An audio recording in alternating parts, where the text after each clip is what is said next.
नमस्कार, मैं हूं निकिता और आप देख रहे हैं सत्यहिंदी.com। चलिए एक नजर डालते हैं अब तक की सुर्खियों पर। केंद्रीय वित्त मंत्री निर्मला सीतारमण आज संसद में 2023-24 का आम बजट पेश करने जा रही हैं, जो कि मोदी सरकार के दूसरे कार्यकाल का आखिरी पूर्ण बजट है।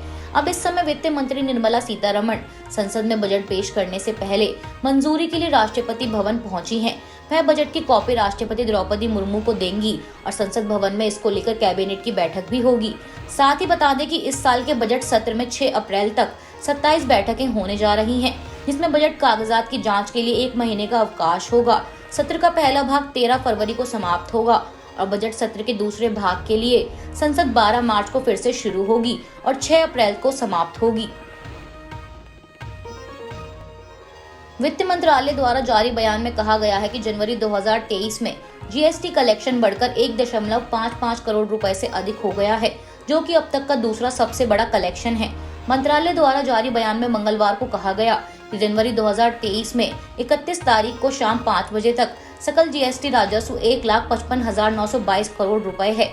इसमें जीएसटी 28,963 करोड़ रुपए, एसजीएसटी 36,730 करोड़ रुपए, आईजीएसटी 69,599 करोड़ रुपए, माल के आयात पर एकत्रित 37,118 करोड़ रुपए सहित और उपकर 10,630 करोड़ रुपए, माल के आयात पर एकत्रित 768 करोड़ रुपए सहित है।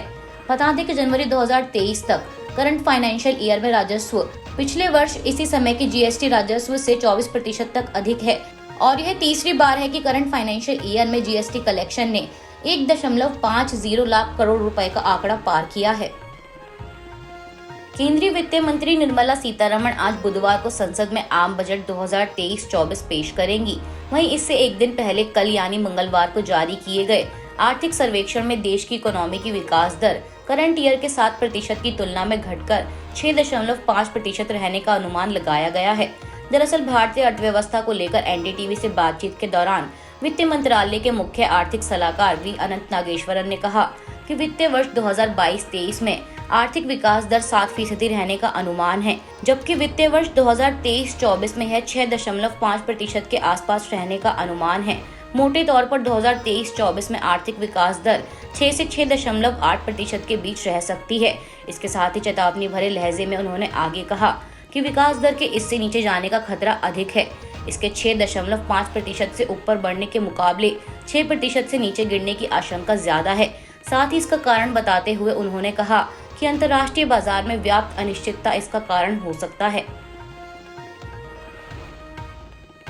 जेडीयू के बागी नेता उपेंद्र कुशवाहा ने एक बार फिर नीतीश कुमार पर तीखा हमला बोला है। अपने पटना स्थित आवास पर कुशवाहा ने मीडिया से बातचीत के दौरान कहा कि हिस्सेदारी के लिए मैं केंद्रीय मंत्री का पद छोड़ सकता हूं, तो विधान पार्षद का पद क्या चीज है। कुशवाहा ने आगे कहा कि नीतीश कुमार ने संसदीय बोर्ड अध्यक्ष बनाकर मुझे लॉलीपॉप थमा दिया है। जब भी मैं कोई सुझाव देने जाता हूं तो नीतीश कहते हैं आप बीजेपी में जाना चाहते हैं। इसके साथ ही उन्होंने 1994 में नीतीश और लालू की लड़ाई का भी जिक्र किया।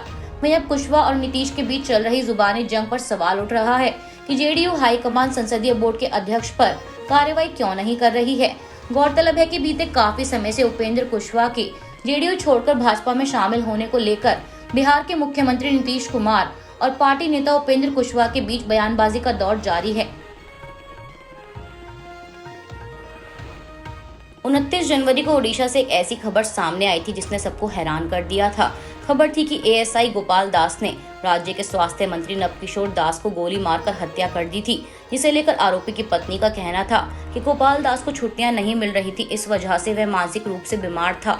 वहीं विपक्षी दलों द्वारा मंगलवार को अलग अलग संवाददाता सम्मेलन कर हत्या के पीछे की साजिश का पता लगाने के लिए निष्पक्ष जाँच की जरूरत पर जोर दिया गया है। जहां एक तरफ से भाजपा ने पूरे मामले की सीबीआई से जांच कराने की मांग की है, तो वहीं दूसरी तरफ कांग्रेस की मांग है कि विशेष जांच टीम का गठन किया जाए। भाजपा के ओडिशा प्रदेश अध्यक्ष समीर मोहंती ने पार्टी के राज्य मुख्यालय में आयोजित संवाददाता सम्मेलन में मामले की सीबीआई जांच कराने और मुख्यमंत्री नवीन पटनायक से बयान देने की मांग की। इसके साथ ही उन्होंने घटनास्थल का दौरा नहीं करने पर पुलिस महानिदेशक और गृह विभाग के प्रधान सचिव की भी निंदा की।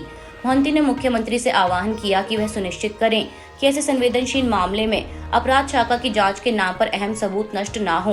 उन्होंने कहा कि दिन दहाड़े पुलिसकर्मी द्वारा कैबिनेट मंत्री की हत्या न केवल ओडिशा में बल्कि पूरे देश में दुर्लभ है। वहीं कांग्रेस के वरिष्ठ नेता पंचानन कानूनगो ने एक अन्य संवाददाता सम्मेलन में मांग की कि इस घटना के बाद मुख्यमंत्री को गृह विभाग छोड़ देना चाहिए। कानूनगो ने कहा कि पटनायक को इस रहस्यमय हत्या की जांच के लिए एसआईटी गठित करनी चाहिए, क्योंकि अपराध शाखा की जांच के पारदर्शी और निष्पक्ष होने की संभावना कम है। इसके साथ उन्होंने मुख्यमंत्री से सवाल किया कि क्या मंत्री की हत्या करने के लिए किसी और ने पुलिसकर्मी का इस्तेमाल किया। कानूनगो ने कहा कि यह बहुत ही संवेदनशील मामला है और मुख्यमंत्री या उनकी ओर से किसी और को कांग्रेस के सवालों का जवाब देना चाहिए। आपको बता दें कि इससे पहले स्वास्थ्य मंत्री का परिवार भी इस तरह की आशंका जता चुका है। पश्चिम बंगाल की मुख्यमंत्री ममता बनर्जी ने मंगलवार को विपक्षी नेता शुभेंदु अधिकारी को अप्रत्यक्ष रूप से पश्चिम बंगाल के शिक्षक भर्ती घोटाले में लाभ का भागीदार बताते हुए कहा कि जब वह तृणमूल कांग्रेस के साथ थे और राज्य मंत्रिमंडल में मंत्री भी थे, उस दौरान लाभ लिया था।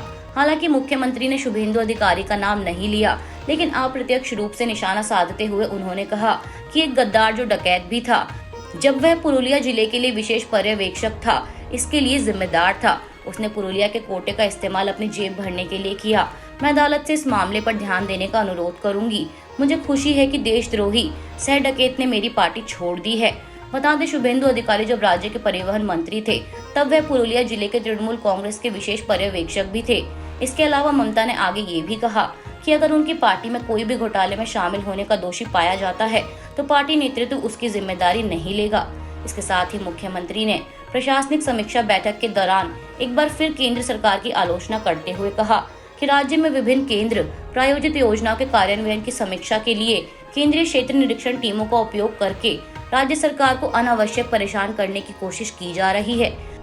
यह अनावश्यक उत्पीड़न के अलावा और कुछ नहीं है। पहले केंद्र सरकार को 1 लाख करोड़ रुपए से अधिक की केंद्रीय बकाया राशि का भुगतान करना चाहिए।